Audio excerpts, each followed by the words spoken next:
Welcome back नाज़रीन। पाकिस्तान की मौजूदा सूरत हाल, इसमें ख़ास तौर के ऊपर जो अदलिया के ऊपर एक खड़ा वक्त कह लीजिए, ये पाकिस्तान की तारीख में हर वक्त ही रहा है, लेकिन इस वक्त एक ख़त लिखा गया और उसके नतीजे में वो से मामला चल रहे हैं। क्रिसा ब्रेक के पहले एक बात अधूरी छोड़ चुके थे हम, और ये जो ट्रुथ एंड रिकंसिलिएशन की बात अभी भी आमिर साहब ने कहा और पीएस पार्टी के मंशूर के अंदर भी है, आपकी पार्टी के मंशूर के अंदर भी है, लेकिन बदकिस्मती से जो फोरम होते हैं जहाँ पे बैठ के बात की जा सकती है, तमाम फ्रीकैन बैठ के कोई हल निकाल सकते हैं। सबसे बेहतरीन फोरम पार्लिमानी फोरम होता है, चाहे वो असम्बली सूबाई है या मरकज़ी है। लेकिन वहाँ पे ये जिसको हम कहते हैं ना कि अखाड़ा बना हुआ है या मलाखड़ा बना हुआ है, और वहाँ पे एक जंगो जदल का मंजर नज़र आता है, तो आप सब इत्तेफाक तो करते हैं कि अच्छा ठीक है, हमें ज़रा वे फॉरवर्ड और इससे ज़रा निकलना होगा एटलीस्ट अदलिया की आज़ादी के लिए, या जहाँ पे निज़ाम इंसाफ को उसके अपने ताकतवर कदमों के ऊपर खड़ा होना चाहिए, उसके लिए सपोर्ट करना चाहिए। लेकिन प्रैक्टिकली जो है कि वहाँ पे फिर मिल बैठने की जब बात आती है, वहाँ पे सारे के सारे अलग हो जाते हैं। तो इसमें आप कोई पेशरफ नहीं करेंगे कि अच्छा ठीक है जी, यहाँ पे हम बैठ के हुकूमत को पेशकश कर दें कि हम बैठे आए हैं, बात करते हैं, हम भी तैयार हैं जिसके ऊपर कोई हल निकाल लें। अब बड़ा अहम नुकता आपने रेज़ किया, और इससे पहले बैरिस्टर आमिर साहब ने भी बिल्कुल ठीक बात की।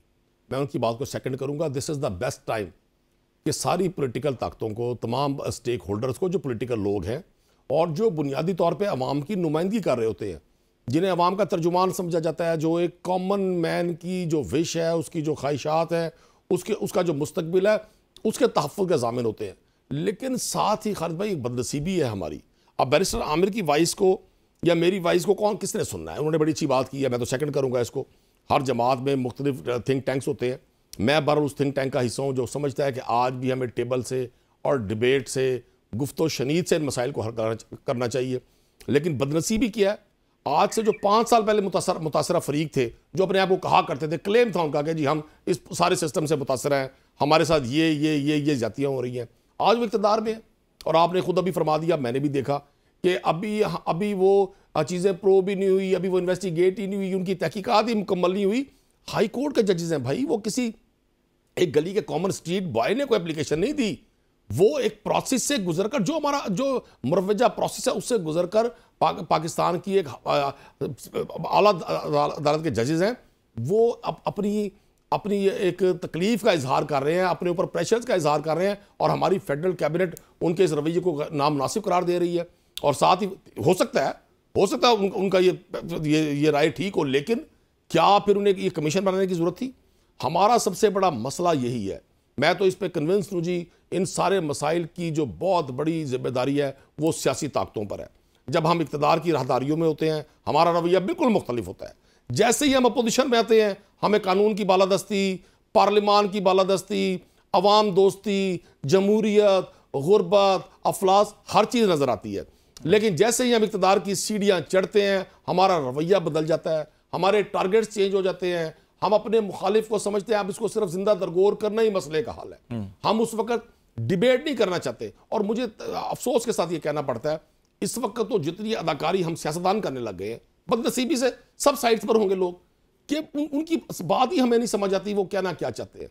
अगर आप एक तरफ ये फरमाते हैं कि जी इन 6 जज साहबान ने बिल्कुल गलत कहा और इनको नहीं कहना चाहिए था, तो दूसरी तरफ आप उन्हीं जज साहबान पर इल्ज़ाम भी लगा रहे होते हैं। और मैं आपको बता दूं, तारीख के और आग जब पलटेंगे, आज के हुक्मरान अगर कल अपोजिशन में हुए, वक्त बदलता रहता है। यहाँ कोई शख्स ये नहीं कह सकता जी मैं हमेशा के लिए इक़्तिदार में हूँ। पाकिस्तान की आवाम अब हर चीज़ को देख रही है, शऊरी तौर पर कौम जहाँ पहुँच गई है खालिद साहब, अब ये अंडर द आप कारपेट के अंदर अगर गन डाल नहीं कर सकते, इससे मसला हल नहीं। ये संजीदगी का तकाजा करते हैं। और मैं ज़रा जदून साहब आपकी भी राय लेना चाह रहा हूँ, और फिर आमिर साहब की तरफ जाऊँगा कि आपको संजीदगी का लेवल ठीक है। ये जिम्मेदारी बुनियादी तौर के ऊपर अदलिया की अपनी थी, और सुप्रीम कोर्ट सबसे बड़ा फोरम है, और उसको सबसे पहले chief justice Islamabad high court को ही नोटिस ले लेना चाहिए था। अगर नहीं हो सका सुप्रीम कोर्ट में उसको करना चाहिए था। लेकिन अब जो बाल है वो दूसरे के कोर्ट में, एग्जेक्टिव के कोर्ट में चली गई है। और फिर कैबिनेट में जिस अंदाज में इसको टेकअप किया गया, पहले ही रिमार्क्स दे दिए गए इस किस्म के जिससे बहुत से शकूक शुबहात पैदा हो रहे हैं। आपको जो इस सारे मामले के अंदर जो संजीदगी का आलम होना चाहिए था, जो तकाजा करता था, वो आपको नज़र आ रहा है कि हाँ ये वाकई इतना है मामला और ये मामला हल हो जाएगा, या आप समझ रहे हैं कि ये बदकिस्मती से मामला जो है कि जैसे हम तारीख के औराक में 70 साल देखते हैं, कई कमीशन बने और सर्विंग जजेस चीफ जस्टिस की निगरानी में बने, और फिर उनकी रिपोर्ट्स अभी भी संदूकों में आई। कई केसेस तो ऐसे थे लेकिन वहीं संदूकों को फिर ताले लगे हुए, खुले ही नहीं कभी। तो आपको लगता है कि ये वाकई इस वक्त हम इतनी मेच्योरिटी लेवल पे आ चुके हैं? अगर नहीं आए तो फिर हमें सबको मिलकर क्या करना चाहिए? नहीं, बिल्कुल देखें, वैसे तो बंदे को ऑप्टिमिस्टिक होना चाहिए, कुछ निकलेगा, लेकिन जो सर्कमस्टांसेस बनते नजर आ रहे हैं या जो पाकिस्तान की पास्ट हिस्ट्री में देखें तो ये इंटरफेरेंस अभी तक देखें, आमिर साहब ने भी दूसरे ने भी कहा है कि जी ये इंटरफेरेंस तो कोई ये नहीं कि नई बात है, ये तो 76 साल से हो रही है और इसका अभी तक सदेबाब जो है वो नहीं हो सका। और जो भी जज हैं सबको पता है इसमें, इस तरह कोई जज ऐसा नहीं इसको ना पता हो कि इंटरफेरेंस ना होती हो या उसके साथ भी इस तरह की अप्रोच ना हुआ वो किसी भी मामले में। जो भी पॉलिटिकल केस होते हैं उसमें किसी न किसी जगह पे इंटेलिजेंस एजेंसियां जो है वो इंटरफेरेंस करती हैं। उसकी वजह ये होती है कि केस बनाते ही एजेंसियों वाले हैं। सियासी केस कहाँ से बनते हैं? जुल्फिकार अली भुट्टो की जो जुडिशियल मर्डर हुआ है वो किसने कराया है, उसके पीछे कौन था, वो किसका दौर था, सारी दुनिया को पता है। आप बच्चा बच्चा जानता है कि वो मार्शल लॉ के अंदर उसके अंदर प्रेशराइज किया गया और ज़िया के कहने पे उनको सजाए फांसी दी गई, वो नहीं बनती थी। अब जज कह रहे हैं तो जज तो आगे से वो देखे ना स्टैंड नहीं लेते, उनको जो जिस तरह से वो कहते हैं वो आगे मानते जाते हैं। अभी 2 साल पहले ये अभी जो उन्होंने जिक्र किया उमर बंदयाल साहब का, वो जो 5 जज जो नवाज शरीफ को निकाला है वो किससे कहने पे निकाला है? उन्होंने खुद निकाला है, वो एस्टेब्लिशमेंट के साथ मिले हुए थे। तो इस तरह जज अगर खुद अपने आप को ठीक नहीं करेंगे और जुडिशरी एज ए इंस्टीट्यूशन ठीक नहीं होगी तो कोई कमीशन नहीं काम करेगा। और इस कमीशन में वही रिजल्ट है जिस तरह पहले कमीशन बनते रहे वो ना कुछ भी नहीं है। फिर ये कुछ अरसे के बाद जो है मामला ठंडा हो जाएगा। अब मीडिया वाले भी 2-4 दिन हो गए डिस्कस कर रहे हैं, ये काम भी यहाँ से खत्म हो जाएगा। तो फिर जिस तरह बाकी कमीशन है इसका भी वही फेट नजर आता है मुझे। तो कोई और बड़ी खबर आ जानी है। और ये अगर हम सलीम शहजाद केस देखें और हामिद मीर केस बहुत देखें, ज्यादा बहुत कमीशन बने हैं। आप अब क्योंकि रिसेंट पास के अंदर ये चीज़ें आई ना, तो उसमें सारे मामला चाहे सहाफ़ियों के हों, चाहे वो अब जजेस के आगे, चाहे सियासी जमातों के हों, उसमें एक्यूज एक ही होता है हमेशा। और बैरिस्टर साहब, ये सलीम शहजाद केस के अंदर भी जो रिकमेंडेशंस थी उसमें मैकेनिज्म की बात की गई थी। अभी फुल कोर्ट का जो एलामिया जारी हुआ प्राइम मिनिस्टर ने जो मुलाकात की चीफ जस्टिस साहब से उसके बाद, तो उसमें जो कहा गया कि शौकत सिद्दीकी वो धरना केस था, फैज़ाबाद धरना केस का, उसका गालबन फैसले का पैराग्राफ 53 का हवाला दिया गया कि उसके अंदर बहुत सी चीज़ें ऑर्डर्स थे कि ये करना है, ये करना है, ये करना है, ये नहीं किया गया। तो हामिद मीर कमीशन रिपोर्ट में लिखा कि अगर हम सलीम शहजाद कमीशन रिपोर्ट की रिकमेंडेशंस पे अमल कर लेते तो आज हामिद मीर पे हमला ना होता। अभी भी आज हम ये कह रहे हैं कि जी फैज़ाबाद धरना केस पे अमल हो जाता फैसले पर, तो आज ये ना होता। तो क्या आप नहीं समझते कि आप भी ट्रुथ एंड रिकन्सिलिएशन की हामी है? कुरैशी साहब भी कहते हैं ठीक है हम इसके ऊपर तैयार हैं, और प्रेसिडेंसी में आपकी पार्टी के सरबराह हैं और वो सुप्रीम कमांडर भी हैं, वो सरबराह मुमलकत भी हैं, कॉन्स्टिट्यूशनल हेड ऑफ स्टेट भी हैं, तो वो ये इनिशिएटिव ले सकते हैं कि अच्छा ठीक है तमाम फ्रीकैन को, एग्जेक्टिव फ्रीक हो सकती है नहीं हो सकती, अब प्रेसिडेंट फ्रीक नहीं होते, वो सबके इक्वल बराबर हैं, वो सदर मुमलकत सबके लिए। तो वो इनिशिएटिव ले लें कि अच्छा सबको बिठाएं किसी फोरम के ऊपर, आएँ जनाब, ये 3-4 कौमी ऐसे इशूज़ हैं जिनके ऊपर हमें कुछ पैरामीटर्स तय करने हैं, बाकी सियासत हम करते रहेंगे। देखिए, जहाँ तक प्रेसिडेंसी की बात है, बिल्कुल पाकिस्तान पीपल्स पार्टी जब भी प्रेसिडेंसी में उनकी नुमाइंदगी होती है तो प्रेसिडेंट जो होता है वो सिंबल ऑफ फेडरेशन का रोल अदा करता है, और इंशाल्लाह आप भी करेंगे। जो बात आपने की, देखिए ये कमीशन की रिकमेंडेशंस होना और प्रपोजल्स होना कि इसके ऊपर अमल करें, ये करें, भाई पाकिस्तान का अलमिया तो अभी 76 साल से ये है कि अभी हम कॉन्स्टिट्यूशन के ऊपर अमल नहीं कर पा रहे हैं। कॉन्स्टिट्यूशन में ट्राइकोटमी ऑफ पावर है, वहाँ पे लेजिस्लेशन का क्या रोल है, वहाँ पे एग्जीक्यूटिव का क्या रोल है, वहाँ पे जुडिशरी का क्या रोल है, तयन कर दिया गया है। लेकिन एक दूसरे के डोमेन के अंदर टांग अड़ाना फर्जे अव्वल समझा जाता है और अपना काम कोई नहीं करता। देखिए ना, मैं जो बात कर रहा हूँ ये नहीं कह रहा कि पाकिस्तान के अंदर मुदाखलत होती रहनी चाहिए। मैं ये बात कह रहा हूँ कि ये एक सीरियस इशू है कि कोई इदारा अपना काम नहीं करता। जब हमारी अदलिया ताकतवर हुई ये मूवमेंट के बाद, जिसमें हम लोग भी कैद रहे और हमारी जद्दोजहद उसमें शामिल थी, तो जब वो अदलिया आई तो उसने भी तो एक जुडिशल मार्शल लॉ लगा दिया ना। क्या इफ्तिखार चौधरी क्या कर सका? सबसे ज्यादा अरसा उसे मिला एज ए चीफ जस्टिस। कोई एक काम जुडिशल रिफॉर्म्स उसने की हो या उसने सबऑर्डिनेट जुडिशरी को बेहतर कर दिया हो जिससे आम आदमी को फायदा हो, तो असल में अगर जजेस को सिर्फ इसलिए मूवमेंट चलाई जाए कि इन जजेस को फिरौन बना दिया जाए, ये जो चाहते हैं वो किया जाए, तो ये तो नहीं होगा। ये जजेस और इनका और इस्टेब्लिशमेंट का, वैसे कभी जो बैरिस्टर साहब कभी कभी फिरौन का मुकाबला करने के लिए कोई नया फिरौन भी खड़ा करना पड़ता है।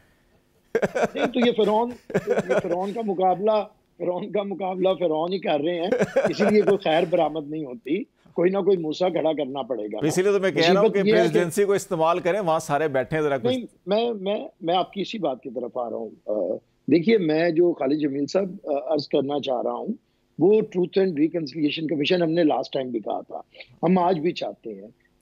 कुरैशी साहब हमारे भाई हैं, पॉलिटिकल वर्कर हैं, इनकी बात या मेरी बात, हम लोग तो ये चाहते हैं कि अब क़यादतें सोचें। सारी सियासी जमातों की क़यादतें 70s में हैं, और अब इससे आगे क्या इन्होंने देखना है। अगर इन्होंने फ्यूचर में अपना नाम रखना है तो कम से कम अपनी ईगो से बाहर निकलें, अपनी दुश्मनियों को खत्म करें। प्रेसिडेंट साहब बिल्कुल तैयार हैं, वो बुला सकते हैं, सिर्फ रुकावट कौन होगा?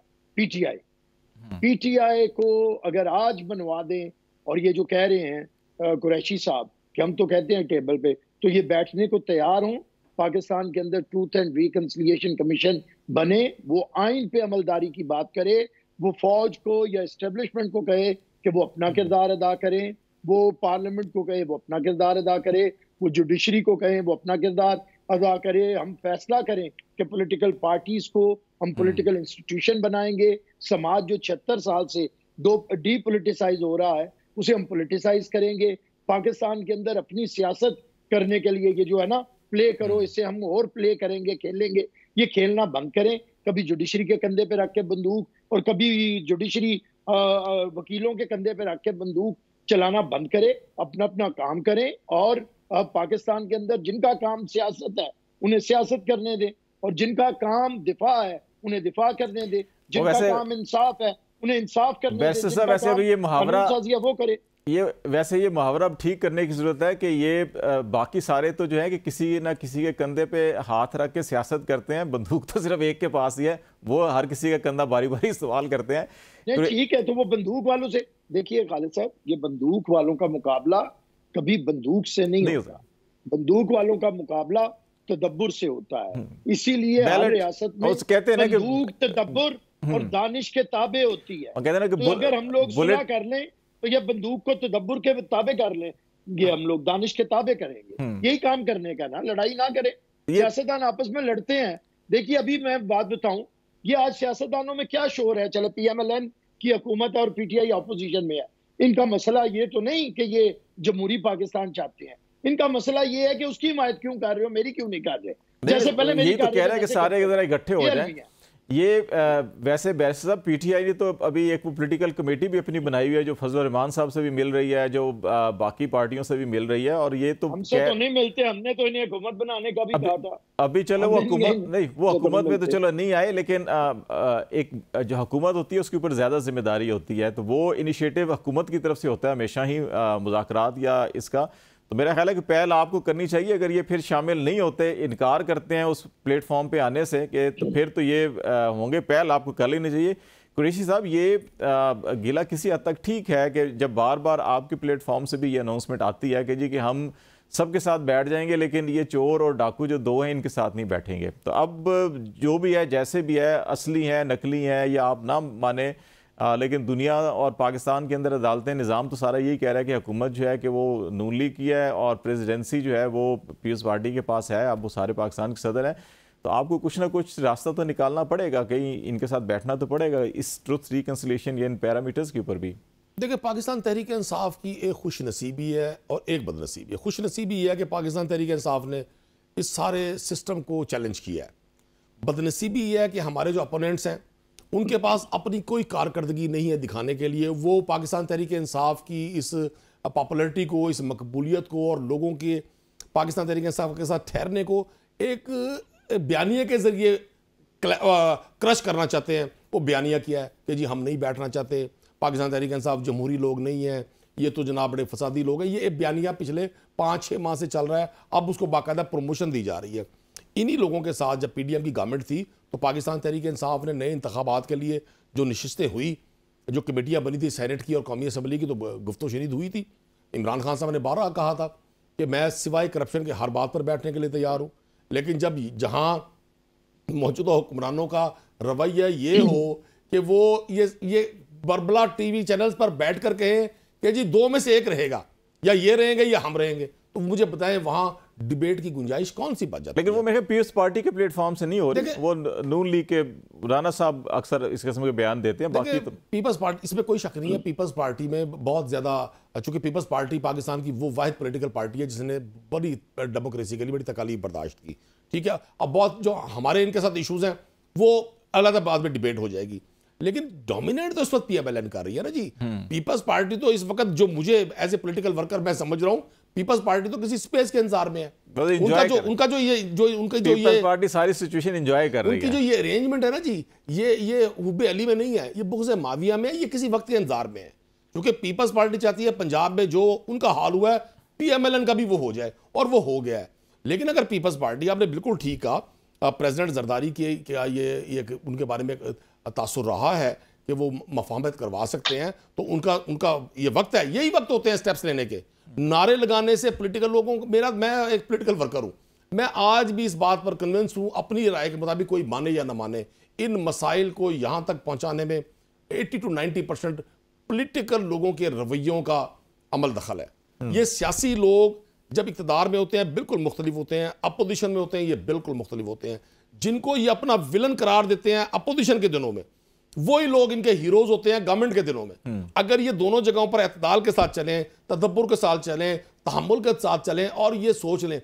बैरिस्टर आमिर ने एक आज बड़ी खूबसूरत बात इनके मुंह से निकली, अमूमन ये बड़ी गोलाबारी करते हैं, आज लगता है बड़े अच्छे, हमेशा अच्छी बातें करते हैं, ये बड़े अच्छे अंदाज में आज गुफ्तगू कर रहे हैं, लगता है आज मतलब इनको रोजा ज्यादा नहीं लग रहा। तो इन्होंने एक बड़ी खूबसूरत बात किया कि जो हमारी इस वक्त टॉप लीडरशिप है वो सारी 70s में है। मैं दुआ गूँ अल्लाह उनको तवील उम्र दे, लेकिन ज़ाहिर है तबी तौर पे हर चीज़ का एक एंड होना होता है। ये this is the best time कि ये पाकिस्तान के नौजवान को रूल ऑफ लॉ का, पार्लियामान का, डेमोक्रेसी का जो भाषण लफ्जी तौर पे देते हैं उसको प्रैक्टिकली तौर पे डिलीवर करें। बड़ा आसान है, किसी भी शख्स को आप मुर्दे सलाम ठहरा देते हैं कि जी एस्टेब्लिशमेंट ने ये किया। आपने भी एक चीज़ फरमाई और बैरिस्टर साहब ने भी कहा कि जी कुछ लोगों के पास बंदूक है, बिल्कुल, वो बंदूक वाले भी हमारे अपने हैं ना जी, उन्होंने बंदूक इस मुल्क के तहफ़्फ़ुज़ के लिए उठाई हुई है। जब हम उनको कंट्रोवर्शियल बनाएंगे और खुद पॉलिटिकल लोगों में इतनी करेज ही नहीं होगी, इतनी हिम्मत नहीं होगी, इतना हौसला ही नहीं होगा कि वो टेबल पर बैठकर इश्यूज टू इश्यूज मसाइल को हल करें, और उनका टारगेट सिर्फ होगा कि इक़्तिदार में किस तरह रहना है, अपनी सेकंड जनरेशन को इक़्तिदार में कैसे लाना है, और बाकी पूरी कौम को गुलाम कैसे बनाना है। तो भाई फिर दूसरी ताकतें तो मजबूत होंगी। मैं तो इसका इल्ज़ाम पॉलिटिकल लोगों को देता हूँ। आज पॉलिटिकल पार्टीज में कौन सी जमहूरियत है? भले आज पीएमएलएन की गवर्नमेंट है, कल तहरीक इंसाफ की गवर्नमेंट थी, अब यकीन करें जमातें नाम के तौर पे इक़्तिदार में होती है, कैबिनेट भी इक़्तिदार में नहीं होती। 4, 5, 6 लोग होते हैं जो इक़्तिदार के मजे लूट रहे होते हैं, जो सारे डिसीजंस कर रहे होते हैं। वो अरस्तु, वो अफलातून, वो बड़े बड़े शानदार लोग, वो नेल्सन मंडेला, गांधी, वो सब पार्टियों में। कुरैशी साहब, अब तो जो है कि तमाम अहम वजारतें भी जो हैं वो आज़ाद उम्मीदवारों को पहले दे दी जाती हैं, बाद में सेनेट में जो है तमाम जमातें मिलकर वोट दे के उनको सेनेटर बना रही हैं। बस ये सियासतदानों को सजा दी जा रही है ना सर, ये सियासतदानों को सजा दी जा रही है उनकी नाअहली की, उनकी इनकम्पेटेंसी की, और उनकी तरजीहात के तय्युन ना होने की सजा उन्हें दी जा रही है। आपकी औकात ये है। ये ब्रेक ले लेते हैं, आमिर साहब भी इस पर शायद कोई कमेंट करना चाह रहे हैं, उसके बाद फिर हम 2 ब्रेक बड़े अहम मामला हैं। एक ये जो खबरें कल से गर्दिश कर रही हैं कि चीफ जस्टिस पाकिस्तान की कोई मुद्दत मुलाजमत का तयन की बात की जा रही है, और उस नतीजे में शायद कोई 2 साल मजीद चीफ जस्टिस साहब को दिए जा रहे हैं। अगरचे इसकी एक वजाती बयान भी आया है, लेकिन ये बड़ी मोतबर तरीके से खबर फैलाई जा रही है कि ये मामला। और दूसरा जो खैबर पख्तूनख्वा गवर्नमेंट ने अनाउंसमेंट किया है कि जो MPO का और 144 का दफ़ा का कानून है कि इसको बड़ा गलत इस्तेमाल किया जाता है, और ये नोट भी किया गया है हर अदवार में। तो ये क्या वाकई इसके अंदर तरमीम होनी चाहिए और क्या होनी चाहिए, इस पर हम बातचीत करेंगे। ब्रेक के बाद हमारे साथ रहिएगा।